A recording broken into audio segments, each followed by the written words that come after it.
Assalamualaikum warahmatullahi wabarakatuh. Perkenalkan, nama saya Vanessa Nurman Hakim dari Fakultas Ekonomi dan Bisnis, konsentrasi pemasaran semester 6. Baik, saya akan menjawab pertanyaan nomor 1. Akurasi dan kecepatan adalah dua hal yang sangat penting dalam konteks pengambilan keputusan saat ini dan di masa yang akan datang.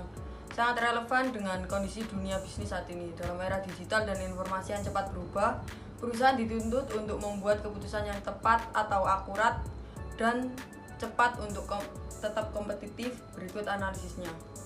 Untuk yang akurasi, keputusan yang akurat penting karena meminimalisir risiko kerugian finansial, meningkatkan efisiensi operasional, dan membangun kepercayaan pelanggan dan stakeholder. Untuk yang kecepatan, pengambilan keputusan cepat penting karena memanfaatkan peluang pasar sebelum pesaing, merespon perubahan tren konsumen dengan cepat, mengurangi kerugian potensial akibat keterlambatan respon.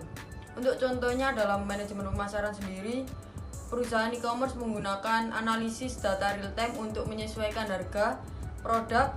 Keputusan perubahan harga harus akurat berdasarkan analisis permintaan, persediaan, dan strategi kompetitor. Sekaligus keputusan ini harus diambil dengan cepat, bahkan dalam hitungan menit, untuk merespon fluktuasi pasar. Untuk pertanyaan yang nomor 2, keputusan pemilihan media atau saluran promosi untuk produk baru. Untuk produknya sendiri, smartwatch kesehatan. Ini ada 4 alternatif media atau saluran iklan. Untuk yang pertama ada media sosial, itu ada Facebook dan Instagram. Untuk yang kedua ada YouTube. Untuk yang ketiga ada iklan TV. Yang keempat ada situs web khusus kesehatan. Untuk 4 kriterianya ada jangkauan target audience, biaya per impression, kemampuan mendemonstrasikan fitur produk, dan yang keempat kredibilitas platform. Untuk pembobotan kriteria, untuk jangkauannya ada 30%, itu karena penting untuk memastikan iklan mencapai calon pembeli potensial. Untuk yang biaya 25%, itu karena efisiensi anggaran penting untuk ROI yang baik. Untuk yang ketiga kemampuan, itu 30%, karena smartwatch memiliki banyak fitur yang perlu dijelaskan secara visual. Untuk yang keempat kredibilitas platform, itu 15%, alasannya penting namun tidak sekritis kriteria lain untuk produk ini.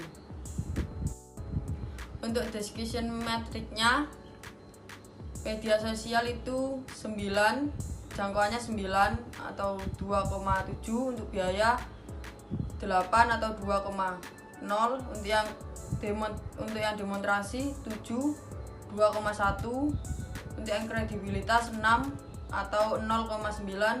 Jadi untuk total skornya 7,7. Jadi untuk berdasarkan discussion metric di atas, YouTube menjadi pilihan terbaik dengan skor 7,9, diikuti oleh media sosial dengan 7,7. Untuk yang pertanyaan nomor 3, penggunaan teknologi untuk mengurangi bias dalam pengambilan keputusan di manajemen pemasaran. Untuk contohnya, saya mengambil penggunaan AI dan machine learning dalam segmentasi pasar dan personalisasi iklan. AI dapat menganalisis data konsumen dalam jumlah besar tanpa bias manusia.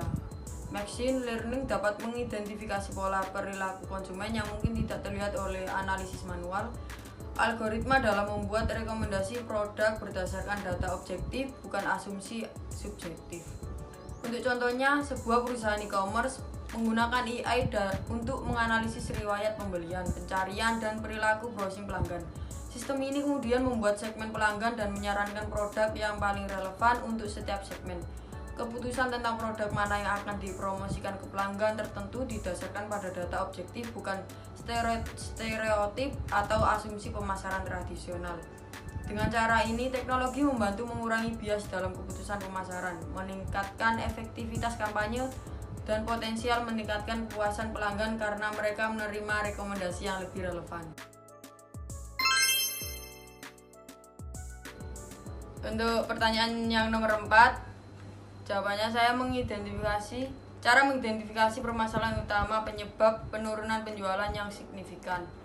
Untuk mengidentifikasi permasalahan utama penyebab penurunan penjualan, perusahaan dapat menggunakan pendekatan sistematis sebagai berikut.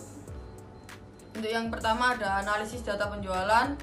kedua analisis pasar, ketiga analisis pelanggan, keempat audit internal, kelima analisis kompetitor, dan keenam analisis keuangan, ketujuh analisis rantai pasokan, yang delapan analisis makroekonomi, kesembilan root cause analysis, untuk 10 focus group discussion.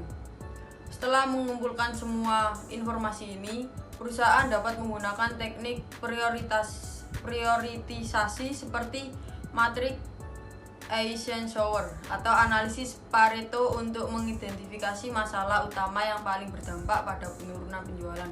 Untuk contohnya, misalkan setelah melakukan analisis ditemukan bahwa penurunan penjualan terutama terjadi pada produk unggulan. Survei pelanggan menunjukkan ketidakpuasan terhadap fitur produk. Analisis kompetitor menunjukkan pesaing baru dengan teknologi lebih canggih. Dari temuan ini, perusahaan dapat menyimpulkan bahwa masalah utamanya adalah ketertinggalan teknologi produk dibanding pesaing yang menyebabkan ketidakpuasan pelanggan dan beralih mereka ke kompetitor. Dengan identifikasi masalah yang jelas ini, perusahaan dapat fokus pada pengembangan produk dan inovasi teknologi sebagai solusi utama untuk mengatasi penurunan penjualan. Baik, terima kasih. Wassalamualaikum warahmatullahi wabarakatuh.